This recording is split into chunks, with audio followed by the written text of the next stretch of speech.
Assalamualaikum warahmatullahi wabarakatuh. Waalaikumsalam. Sahabat Al-Azhar, jumpa lagi bersama kami di Masjid Agung Al-Azhar, membangun peradaban. Allahu Akbar.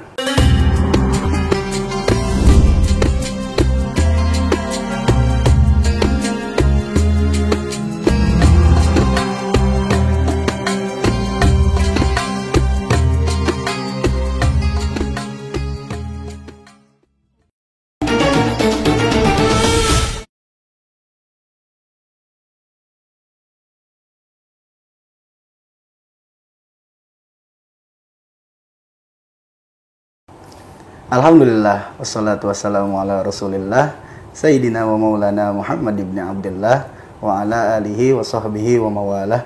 Ashhadu an la ilaha illallah wahdahu la syarikalah wa ashhadu anna sayyidina wa nabiyana Muhammadan abduhu wa rasuluh la nabiyya ba'dah. Tema kita pada kesempatan kali ini adalah membangkitkan kejayaan peradaban Islam, yang alhamdulillah narasumber kita pada kesempatan kali ini sudah berada di tengah-tengah kita, yaitu Dr. Kiai Haji Sobau Surur Syamsi MA.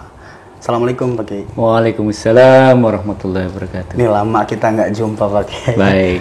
Alhamdulillah dalam keadaan sehat ya Pak Kiai. Sehat, alhamdulillah. Alhamdulillah. Nah, tema kita pada kesempatan kali ini membangkitkan kejayaan peradaban Islam nih Pak Kiai. Baik, baik. Nah, sama-sama kita tahu nih, saat ini peradaban nih sangat luar biasa Pak Kiai. Perubahan yang sangat drastis terjadi 2 tahun ke belakang nih Pak Kiai, karena COVID-19 kemarin. Betul.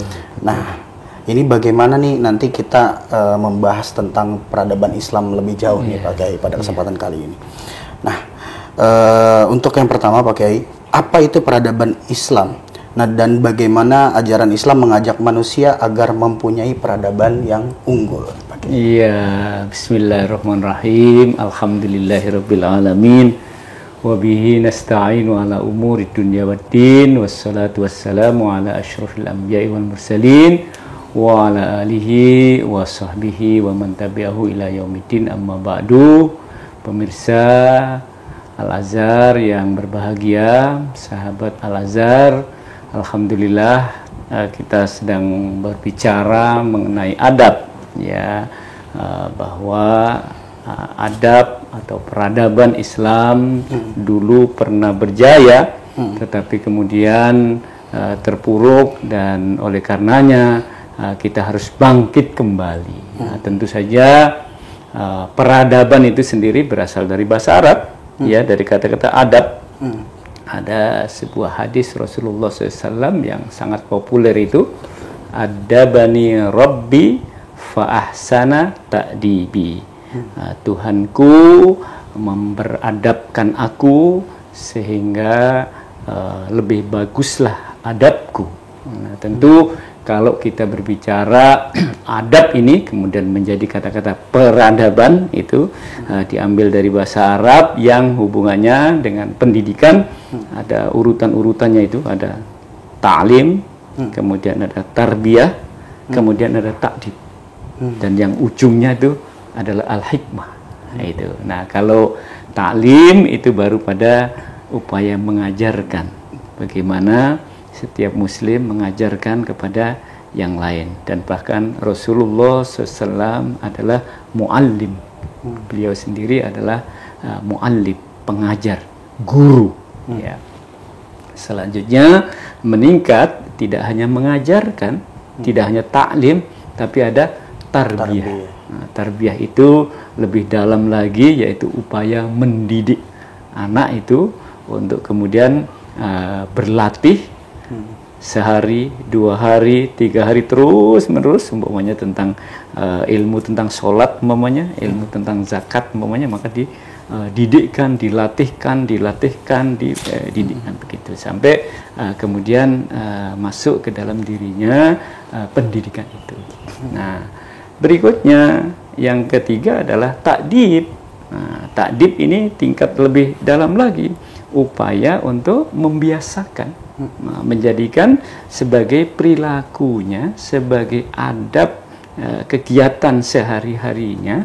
Bahkan tidak ada gurunya pun, tidak ada pendidiknya pun, dia akan berupaya untuk membiasakan dari ilmu yang sudah terekam itu. Nah, kumpulan dari kebiasaan-kebiasaan yang menjadi yang terbiasa, yang dibiasakan dari satu orang, dua orang, dan kemudian komunitas dan bahkan sebuah masyarakat, maka muncullah sebagai sebuah peradaban. Nah, ketika itu kemudian diterapkan dengan nilai-nilai Islam yang ada terkandung di dalamnya, maka itulah peradaban Islam. Di dalam istilah lain, peradaban itu digunakan istilah juga dengan as-saqafah. As-saqafah ini terambil dari kata-kata tasqif. Tasqif itu berkaitan dengan kecendikiaan, ya, cendikiawan, ya, kecendikiaan, yaitu berhubungan dengan ilmu, artinya culture, peradaban.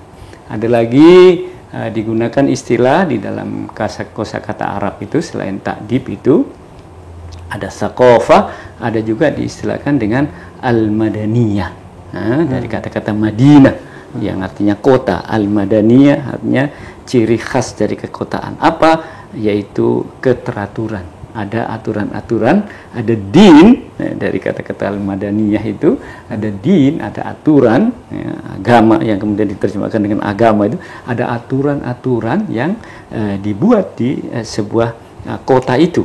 Kota itu, maka muncullah namanya al-madaniyah sebagai peradaban, sebagai lawan dari al-badawah. Kalau al-Madinah itu kota, kalau al-badawah itu kampung. Maka orangnya disebut dengan badu, orang badui, ya kan?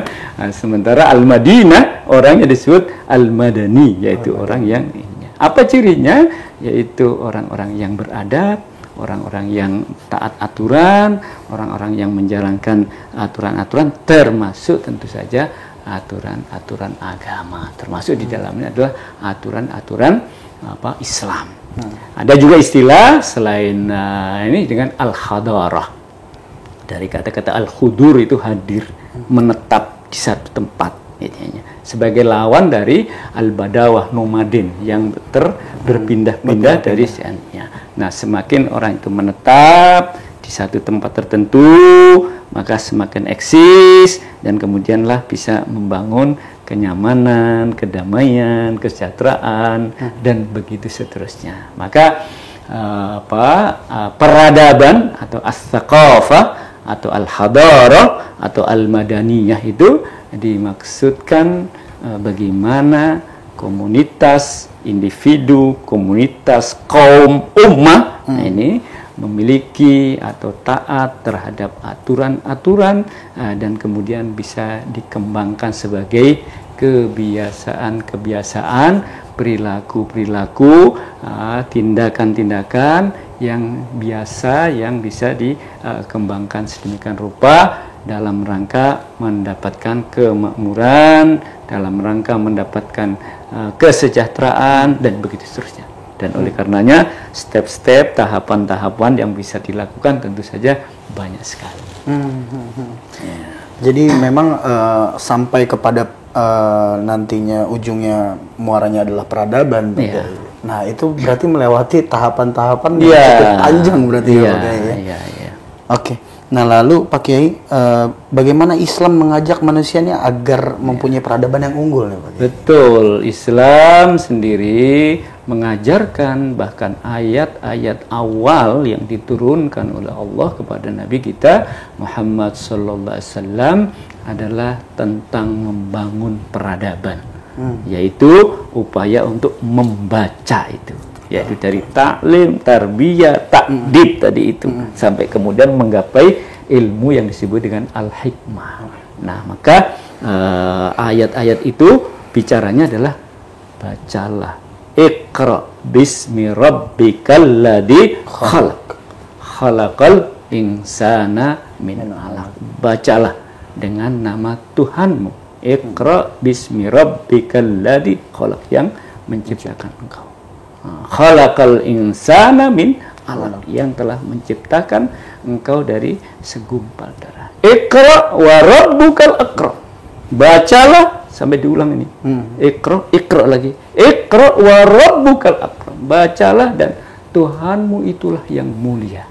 Nah, ini untuk membangun peradaban, maka tidak ada lain, syarat mutlaknya adalah mau gemar membaca, mempergunakan akal pikiran untuk mengembangkan, mendapatkan ilmu sebanyak-banyaknya dari mana saja.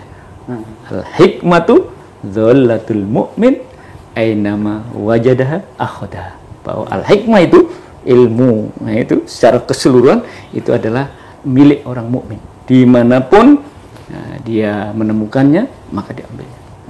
Apakah itu di Cina, apakah itu di Amerika, apakah itu di Australia, di mana saja, itu semuanya adalah ilmu Allah, milik orang-orang mukmin.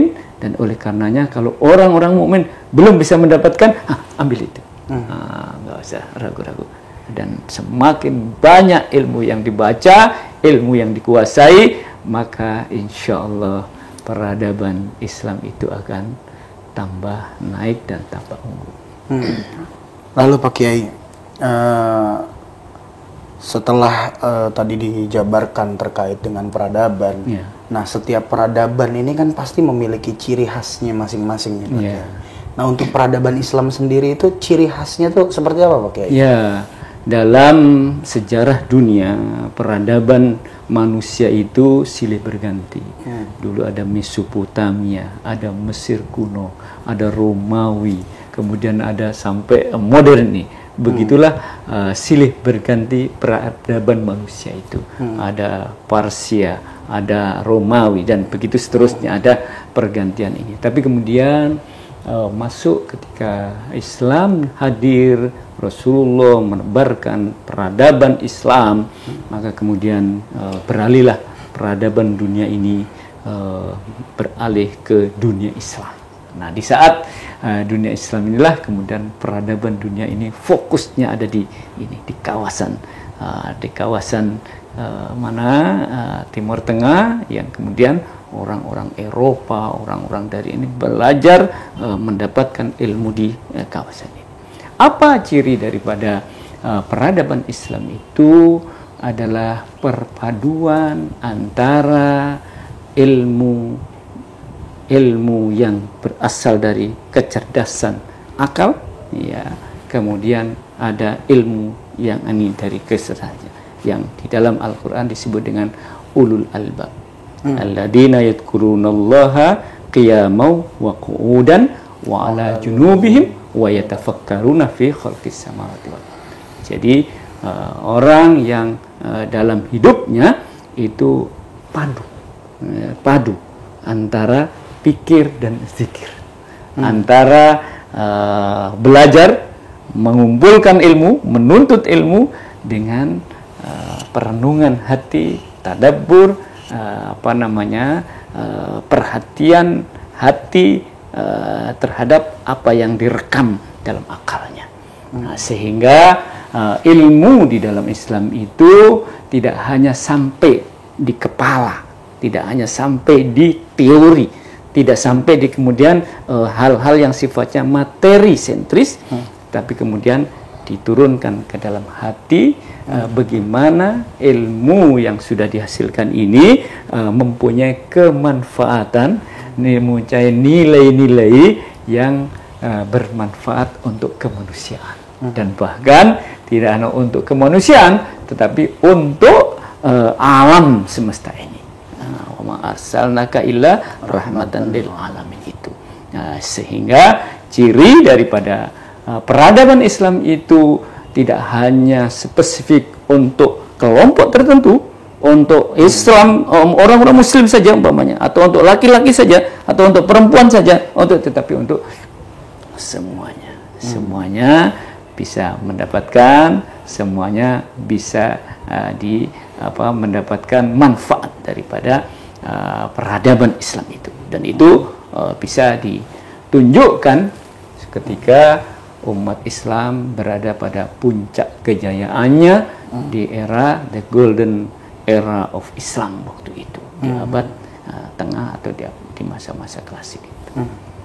Ya, tadi Pak Kiai sampaikan dari zaman ke zaman gitu kan, sampai dengan Islam bisa menguasai peradaban. Nah ini seperti apa Pak Kiai Islam ini bisa sangat pesat gitu perkembangan peradabannya, Pak Kiai. Ya, dibangun dari membaca tadi, Iqra itu kemudian menemukan berbagai temuan-temuan ilmiah yang kemudian dikembangkan. Menariknya bahwa pengembangan peradaban Islam itu tidak disampaikan kepada umat manusia dengan paksaan. La ikraha fiddin, tidak ada paksaan. Tetapi upayanya adalah dengan istilah al-futuh, al-futuhat, yaitu pembebasan. Nah, jadi bukan penaklukan.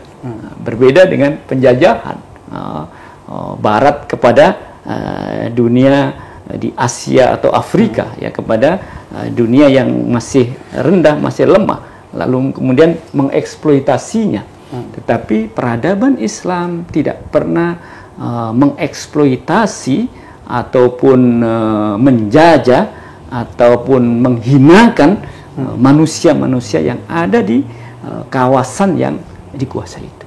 Yang terjadi justru adalah al-futuhat. Apa itu al-futuhat? Pembebasan. Bukan penaklukan, tetapi pembebasan. Maka bisa dilihat dalam sejarah peradaban Islam, al-futuhat al-islamiyah di berbagai wilayah itu.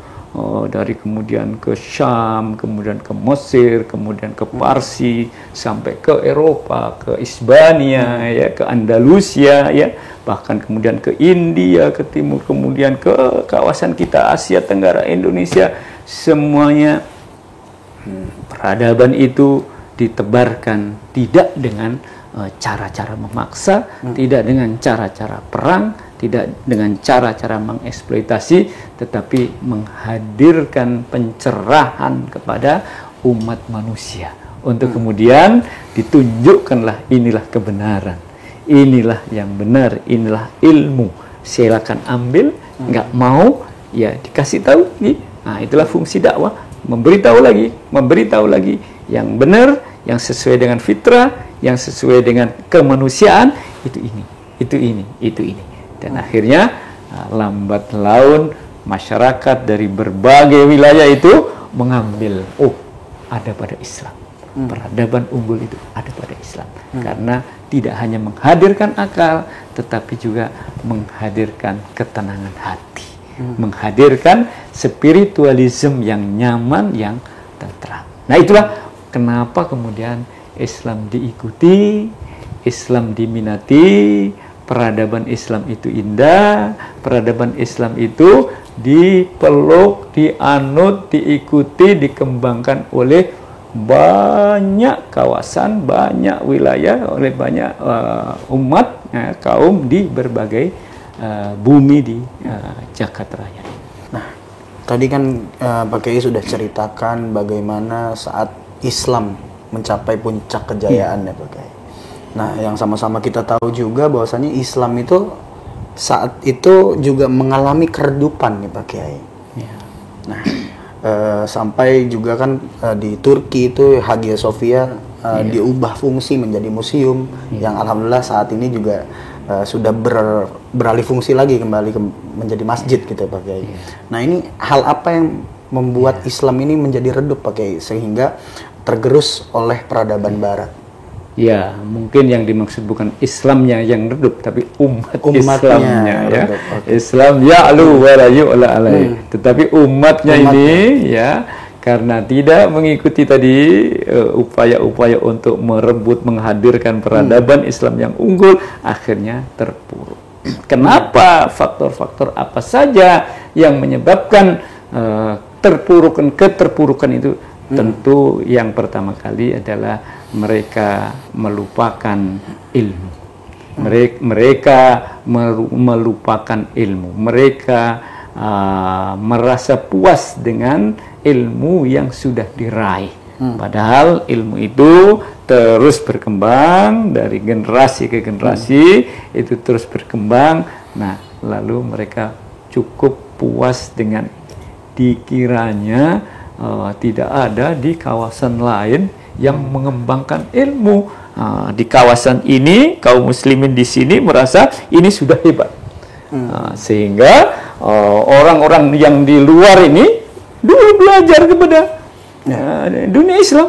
Belajar di Baghdad, belajar di Mesir, belajar di Spanyol, belajar dari berbagai negara, belajar kemari.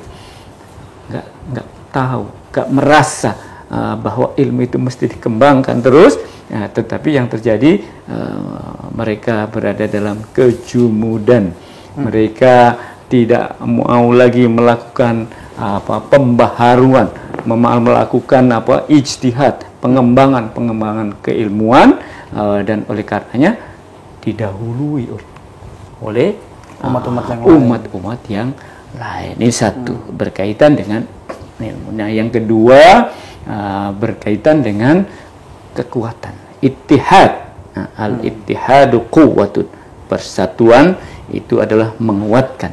Tetapi ketika masing-masing dalam hal membangun peradaban itu sendiri-sendiri, dengan ego, kekuasaan masing-masing merasa sultan-sultan, raja-raja ini tidak saling menguatkan, ya, kelompok-kelompok ini masing-masing menganggap mampu dengan sendirinya, dengan kelompoknya untuk bangkit membangun peradaban dan tidak saling mengikat, tidak saling bergandengan tangan. Inilah yang terjadi. Maka dulu ada istilah dengan setelah kejayaan itu muncul kemudian al-muluk at-tawaif, raja-raja kecil, merasa hebat-hebat tanpa ada kekuatan bersama. Ada namanya ukhuwah, ada namanya ittihad, yang ini menjadi faktor yang sangat mudah bagi orang luar untuk bisa masuk ke sini. Karena ketika masuk ke satu kelompok ini, yang di sini tidak kemudian membantu untuk menguatkan. Itulah maka datanglah penjajah, datanglah kekuatan asing, datanglah ini untuk memporak-porandakan, ya, untuk menghancurkan kekuatan Islam. Kedua adalah berkaitan dengan al-ittihad dan al-ukhuwah. Dan tentu saja berikutnya yang ketiga adalah keimanan dan ketakwaan umat Islam. Ini yang mestinya terus dikuatkan, ya, tidak hanya tauhid kepada Allah, ya, mengesahkan, tetapi juga tauhid dalam hal penyatuan umat secara keseluruhan, ya, saling kuat menguatkan, saling bersatu padu, tolong menolong, wa ta'awanu 'alal birri wat taqwa wa la ta'awanu 'alal ismi wal 'udwan. Dan oleh karenanya di era modern ini muncullah apa yang disebut dengan ta'awun, itu kolaborasi, untuk yang dimiliki oleh kelompok ini tidak dimiliki oleh kelompok ini, ini saling diikatkan menjadi kolaborasi yang indah. Maka terjadilah kehancuran, terjadilah kemerosotan itu. Nah, bagaimana kemudian mengangkat kembali poin-poin ini yang harus kita tingkatkan. Baik, oke. Nah, tadi kan kita sudah dijelaskan nih sama Pak Kiai, mengapa umat Islam ini mencapai keterpurukannya pada saat itu. Nah, lalu bagaimana nih Pak Kiai untuk mengembalikan tadi poin-poin itu, mengembalikan umat Islam ini menjadi khair ummah lagi.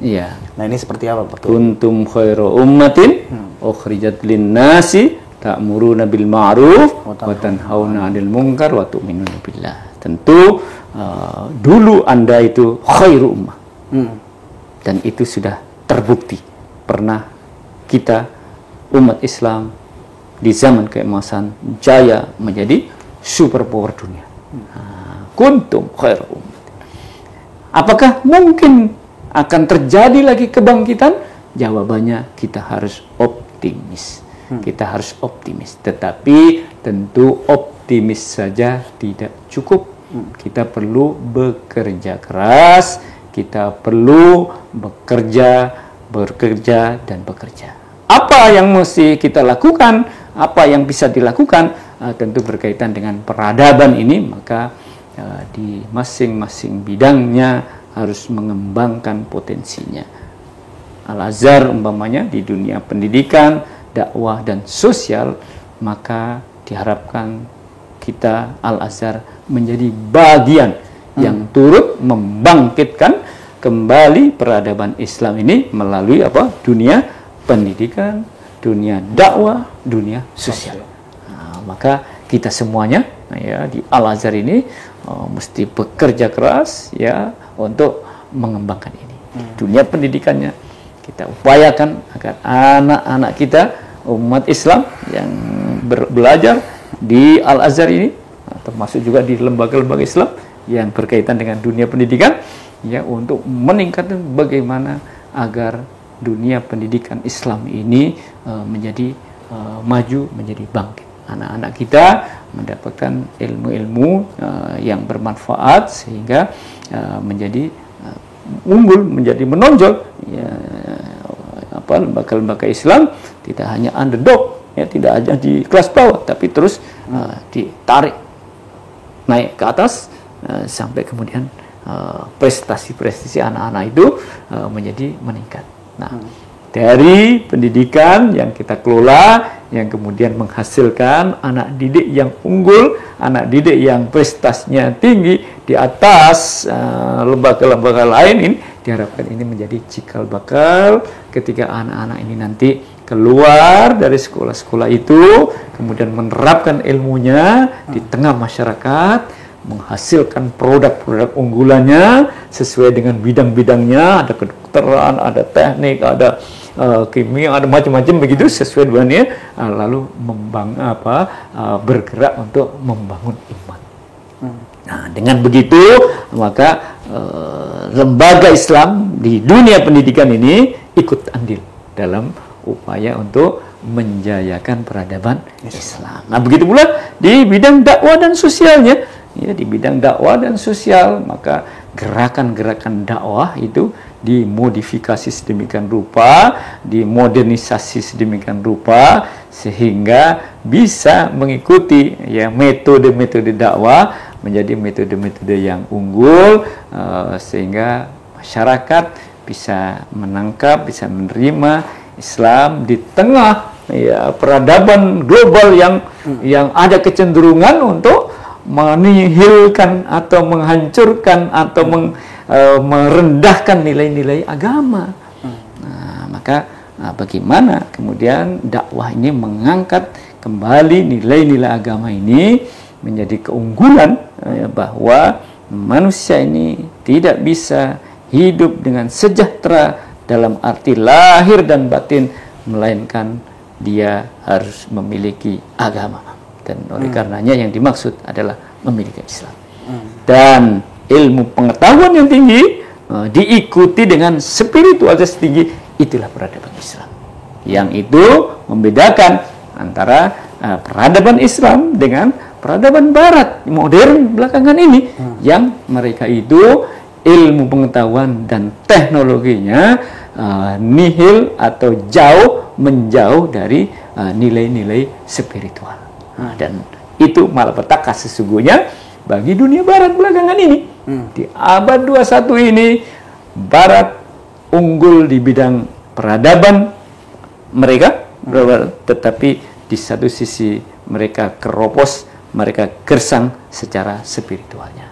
Maka banyaklah orang-orang Barat yang intelektualnya tinggi, yang ilmu pengetahuan ini, yang bangsanya maju secara material, mereka kemudian belajar kepada timur, diantaranya adalah ke Islam, untuk mencari, ternyata dengan ilmu pengetahuan yang tinggi, peradaban mereka yang tinggi itu tidak mendapatkan kenyamanan, tidak mendapatkan ketenangan, ternyata justru menimbulkan kegalauan, justru menimbulkan kegaduhan, bahkan tidak konflik, ya, persengketaan, pertengkaran, bahkan peperangan dan begitu seterusnya. Padahal peradaban mereka dianggap sebagai tinggi. Maka banyak mereka kemudian belajar kepada Islam. Bagaimana sesungguhnya peradaban Islam? Peradaban Islam itu menggabungkan antara ini yang ada di kepala dan ada yang ada di hati. Tadi Pak Kiai sampaikan bahwasannya harus ada keseimbangan Ya. antara nilai-nilai intelektual dengan nilai-nilai spiritual, gitu ya. Nah, ini bagaimana Pak Kiai untuk bisa menyeimbangkan antara duniawi dan ukhrawi ini, seperti apa Pak Kiai langkah-langkahnya? Ya, seorang atau pribadi muslim dalam rangka turut andil dalam membangkitkan peradaban Islam, maka setiap pribadi muslim harus berupaya di dua hal ini. Ya, yang satu bagaimana meninggikan akal. Yarfa'illahu alladhina amanu minkum walladhina utul ilma darajat. Meninggikan secara intelektual. Dengan cara apa? Mengembangkan ilmu yang menjadi spesifikasinya untuk kemanfaatan masyarakat, untuk kemanfaatan. Ini satu. Jadi setiap muslim harus terus mengembangkan ilmu. Dan banyak hadis-hadis Rasulullah tentang tolabul ilmi, tentang perannya, pentingnya belajar, tentang tolabul ilmi faridatun ala kulli muslim wa muslimatin, man kharaja fi tolabil ilmi fa huwa fi sabilillah. Siapa yang keluar dari maka dia termasuk dalam kategori fi sabilillah, jihad fi sabilillah, dan begitu seterusnya, untuk mengatakan bahwa tidak boleh bosan untuk belajar.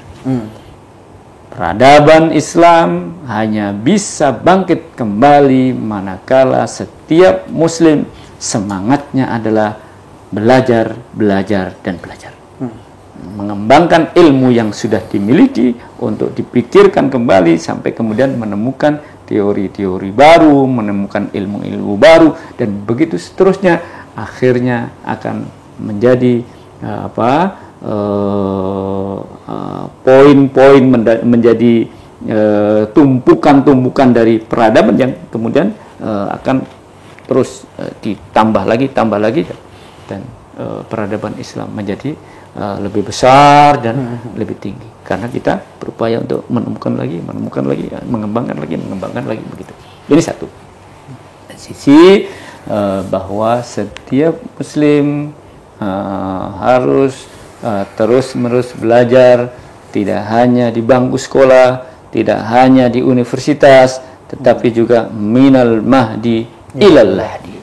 Ilmu yang dikembangkan juga adalah ilmu Allah yang disebut dengan al-hikmah dhalatul mu'min itu. Seluruh ilmu pengetahuan ini adalah milik Allah, dan oleh karenanya harus ada yang mencarinya. Adalah di antara kaum muslimin ini yang mencari berkaitan dengan menggali tentang al-ulum al-islamiyah, ilmu-ilmu keislaman, umpamanya dari mulai ulumul Quran, ulumul hadis, fikih, syariah, al-akhlak, tasawuf, dan lain sebagainya yang berkaitan dengan ulum al-islam. Adalah sekelompok umat Islam yang spesial mengkaji itu. Tetapi ada juga yang mengkaji ulum al-kauniyah, ya, ilmu-ilmu kauniyah yang untuk membangun peradaban secara material. Umat Islam hendaknya ada ke sana. Jangan masuk ke sini semuanya.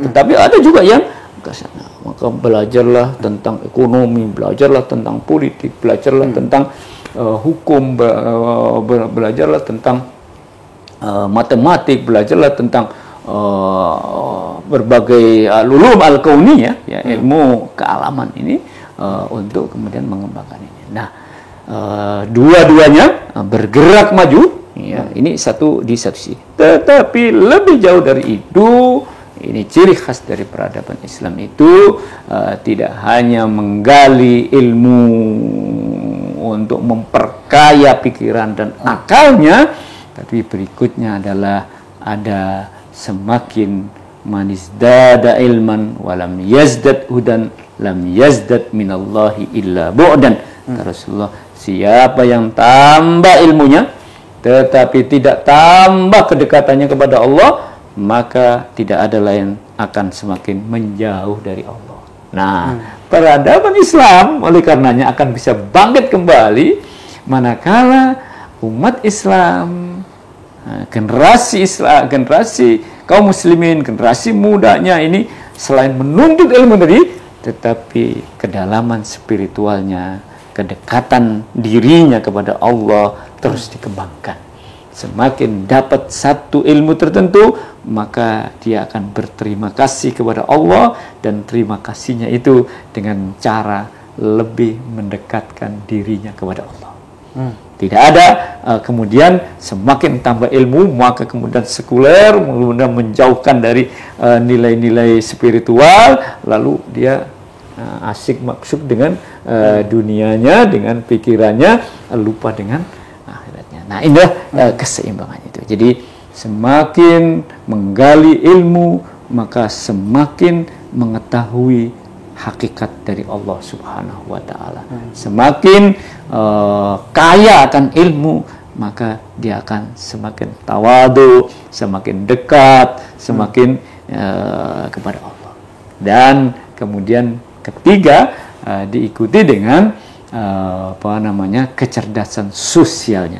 Bagaimana lalu ilmu yang dikuasai, kemudian kedekatan diri kepada Tuhan, kepada Allah, lalu kemudian apa yang saya bisa lakukan untuk kepentingan kemakmuran, meramaikan, memakmurkan dunia. Dari memakmurkan masjid menjadi memakmurkan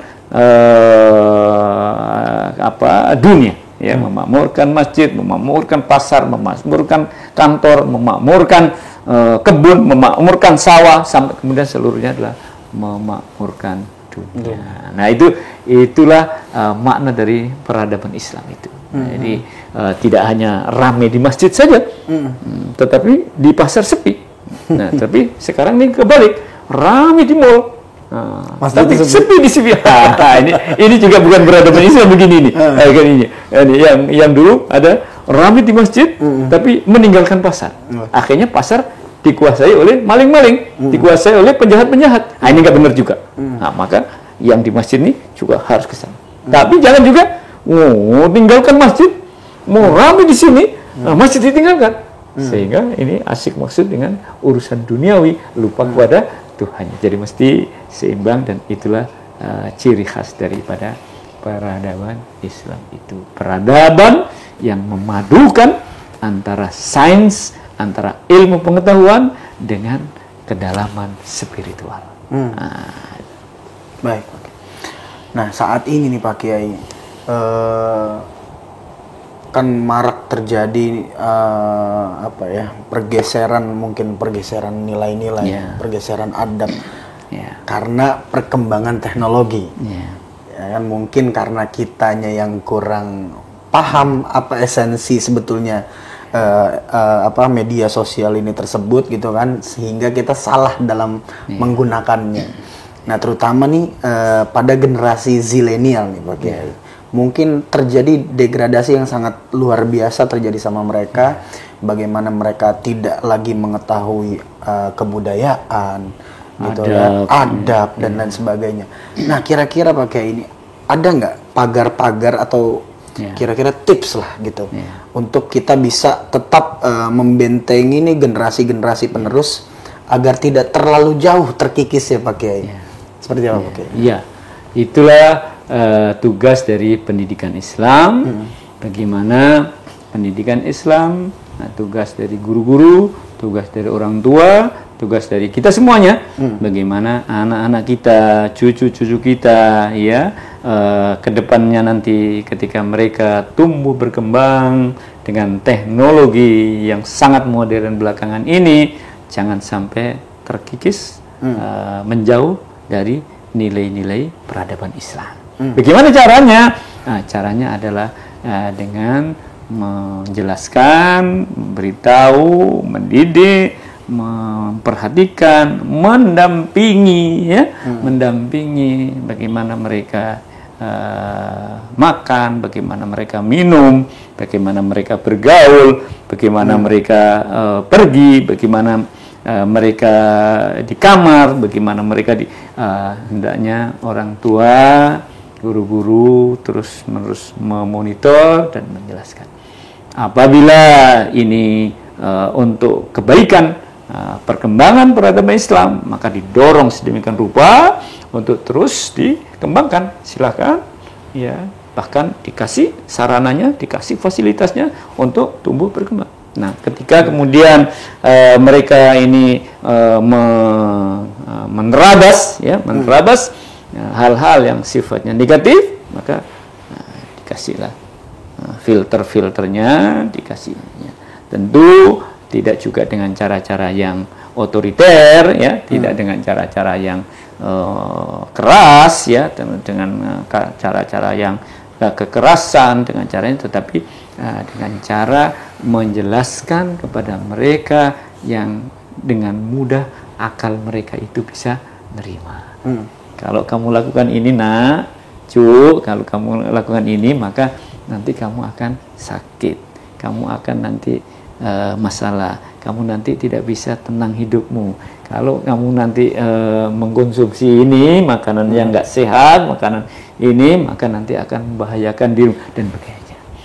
Sehingga nanti mereka akan berpikir, bisa jadi anak ini mencoba, tapi berikutnya setelah ada penjelasan-penjelasan dari orang tua, dari gurunya, berulang lagi, maka ada tumbuhlah kesadaran dari cucu-cucu kita, dari anak-anak kita ini untuk kembali kepada fitrahnya.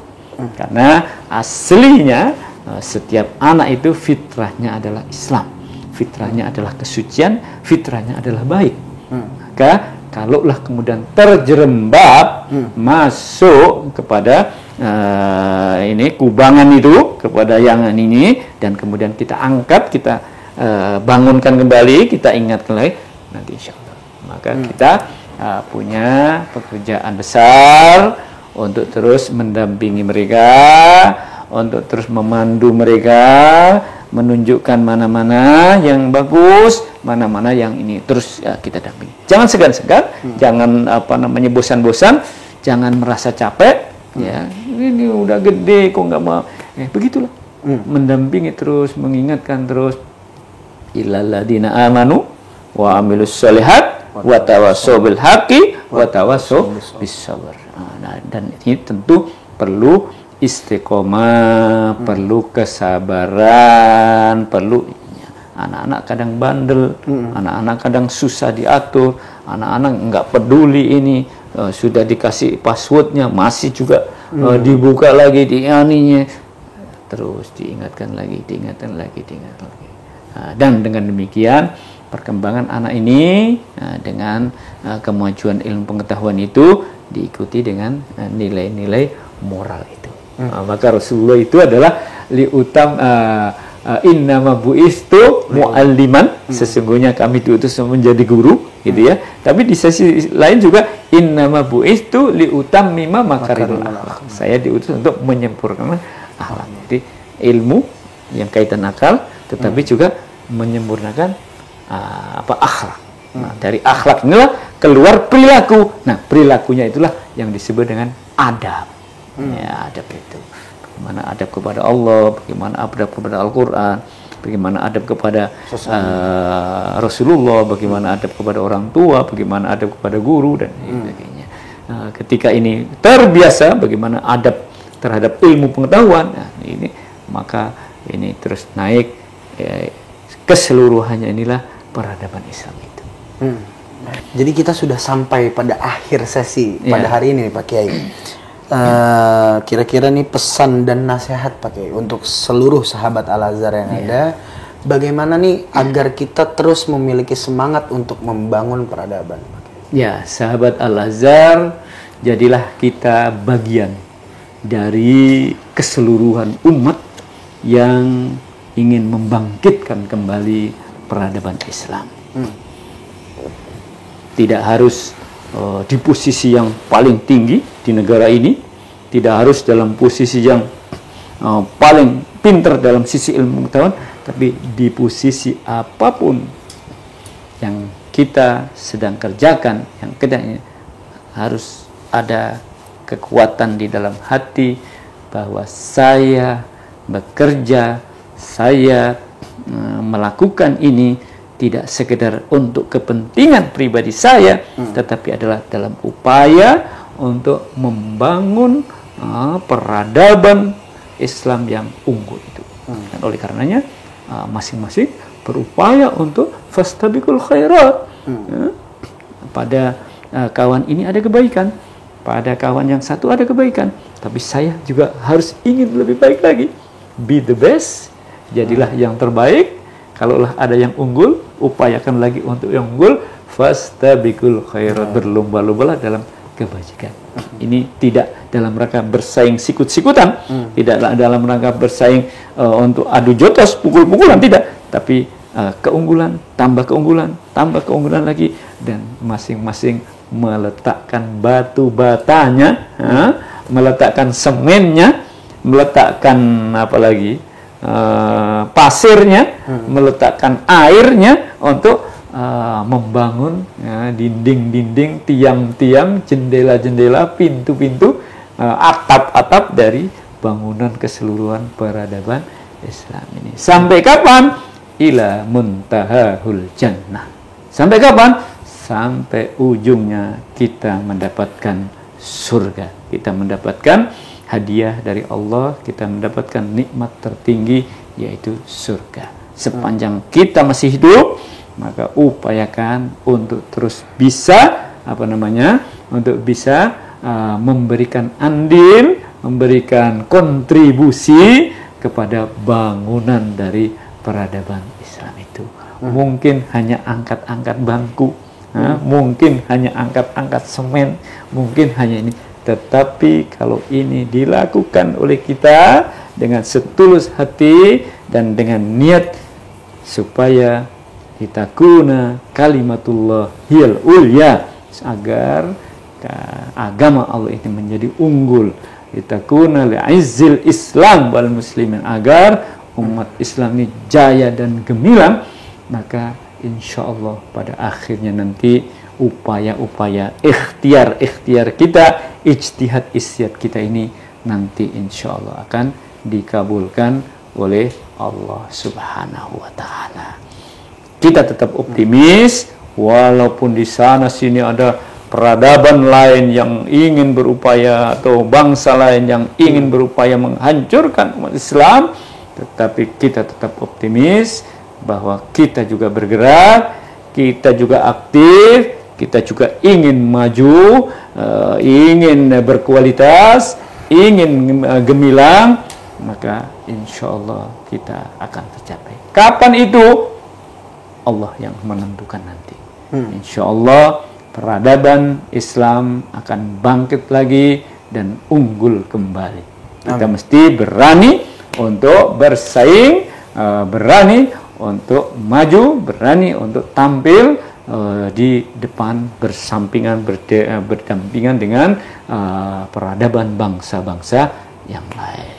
Mudah-mudahan dengan semangat masing-masing di antara kita untuk terus meningkatkan diri, untuk terus bisa melayani, mengabdi kepada Allah dengan cara-cara, ya, ada yang sifatnya spiritual, ada yang sifatnya membangun secara horizontal, maka peradaban Islam ini kembali bahkan mengungguli dari peradaban Islam yang dulu sudah pernah berkuasa di dunia.